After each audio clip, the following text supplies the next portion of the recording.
नमस्कार मंडळी. काल भाऊबीज झाली आणि आम्हाला भाऊरायांनी हे पालक पनीर बनवून सरप्राईज केलेलं आहे. त्याच्यासाठी त्यांनी पालक स्वच्छ धुवून घेतला.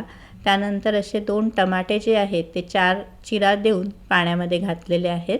पाण्यात आपल्याला टमाटे आणि पालक जो आहे तो शिजवून घ्यायचा आहे. पालक आत्ता जास्त आहे असं वाटतं आहे कढईमध्ये, पण हळूहळू जसं जसं तो शिजतो तसा ह्याप्रमाणे तो आतमध्ये जातो. पालक व्यवस्थित शिजला की पालक काढून घेऊया आणि त्याने तो थंड पाण्यामध्ये घातला होता.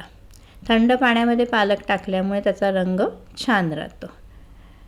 अशा प्रकारे हा थंड पाण्यामध्ये आपण काढून घेतला. टमाटे पण काढून घेऊ. टमाट्याचे साल काढायचं आहे आपल्याला.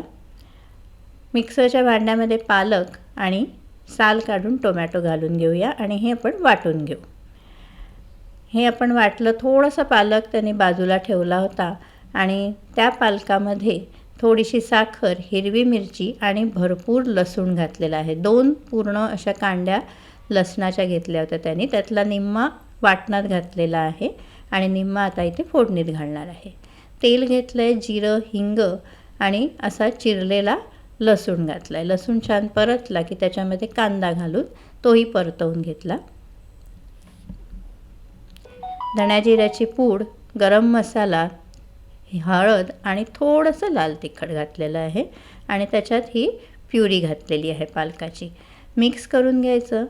थोडंसं उकळ यायला लागला की त्याच्यामध्ये आपण पालक घातला, पनीरचे तुकडे घातलेले आहेत. तिथे पनीरसुद्धा फ्राय नाही केलेलं, साधंच पनीर घातलेलं आहे, म्हणजे ते छान मऊ राहतं. ह्याला छानपैकी उकळ आणायची, मीठ घालून घ्यायचं आणि आपली ही भाजी जी आहे पालकाची ती तयार आहे. पालक पनीर इतक्या सोप्या पद्धतीने त्यांनी बनवलं होतं आणि खूप टेस्टी झालं होतं. So thank you भाऊराया.